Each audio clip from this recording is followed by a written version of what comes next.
The Unbearable Weight of Massive Talent, out in theaters, now starring Nicolas Cage, Pedro Pascal and Tiffany Haddish. When this film was first announced, I thought it must be a joke, because surely nobody would do something as crazy as this. But then I thought, you know what, it might actually be a good idea, and then the trailer completely sold me on the premise. And the premise is this: Nicolas Cage plays a fictionalized version of himself.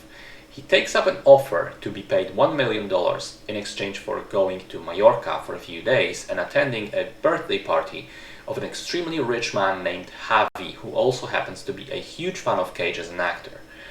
But when he gets there, it turns out that the CIA has been watching this guy, as he's actually an international arms dealer, and they recruit Cage to be their undercover agent at his mansion, requiring him to draw on his past movie characters in order to succeed. So it's pretty insane, but it actually works quite well, or at least the central part of the film works quite well, because on the whole I found it a little bit uneven. So to break it down, there are three major components to this film. The first one is the bromance between Cage and Javi, and that part is simply brilliant. Cage is being his amazing self, but Pedro Pascal is really stealing the show, being an extremely likable character.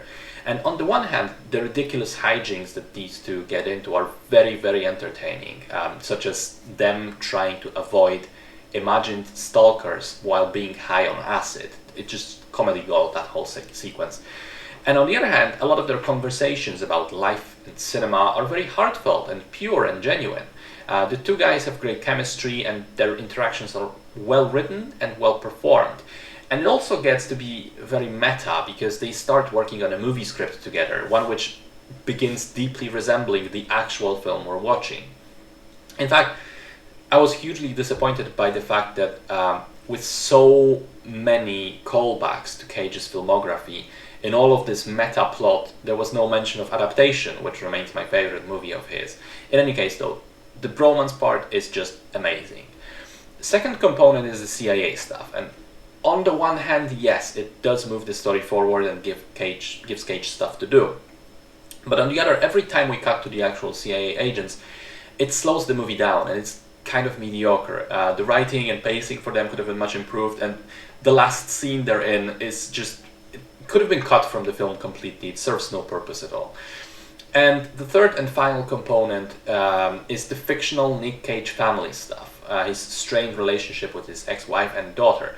Now, this makes me conflicted, because on the one hand, I get that this was meant to be the heart of the film and kind of the emotional journey for Cage, the character, but it does impact the pacing as well. The family stuff feels slow and boring, especially because, you know, every time they come up on screen, I was like, well, I know exactly where this subplot is going and what's going to happen, so I'd rather just skip another 5-minute scene and get straight back to Cage and Pascal doing ridiculous shit together. So when all these three things are combined, put together, it makes for an uneven mix. Parts of the film are amazing, parts of the film are kind of boring.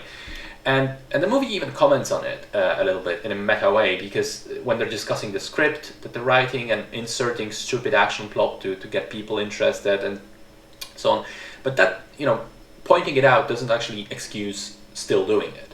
I would have preferred if there was just more of Cage and Pascal just chilling together and discussing movies, or getting into wacky and absurd adventures. Apparently there was a sequence which was shot but then cut from the film, where Cage has to channel several of his old characters in order to win a duel against his younger self. Which sounds completely bizarre, but it's just exactly like the stuff that I wanted to see in this film. But in any case, the movie on the whole is pretty decent. I think it's carried heavily by the two central leads, and the fact that it has its heart in the right place, it helps it. It doesn't really laugh at Cage as an actor, but rather pays homage to his long career and his status as this legendary weirdo. And one thing I wanted to talk about, which I think I mentioned this already reviewing one of other Cage movies, but this is the perfect place to get into this again. I think Nicolas Cage is one of the most misunderstood actors in history, because a lot of people, and I used to do that as well, consider him a bad actor, based mostly on, you know, the last 20 years or so, where he had a string of really awful movies. But him being a bad actor couldn't be farther from the truth. The thing with Cage is he has a specific style of acting. He always gives 110% and has this certain type of manic energy. And if you have a director that either knows how to use that or how to rein him in, like Coen brothers in Raising Arizona or Spike Jonze in Adaptation, then he can really shine. But if a director hires Cage and just lets him do whatever without thinking of how it fits with the rest, well, then you can end up with a pretty bad movie. So then you might ask, well, why doesn't he just work with good directors then?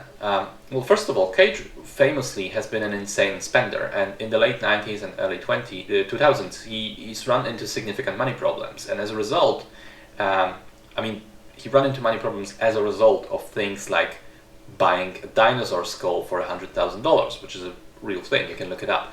So at one point he just started taking any job he could because he needed the money, and that led to him being in a lot of shit movies.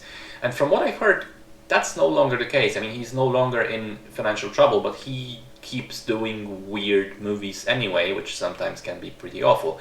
And that makes me think that there's another aspect to that. And the way I see it is, I think he treats movies similarly to Samuel L. Jackson. He just genuinely likes being in them. He loves being on set, and he loves doing one movie after another. Some actors, like Leonardo DiCaprio, will carefully select one project and then do it, and then fuck off for 4 years, just disappear. Cage isn't like that. I think he just genuinely likes to work in the industry.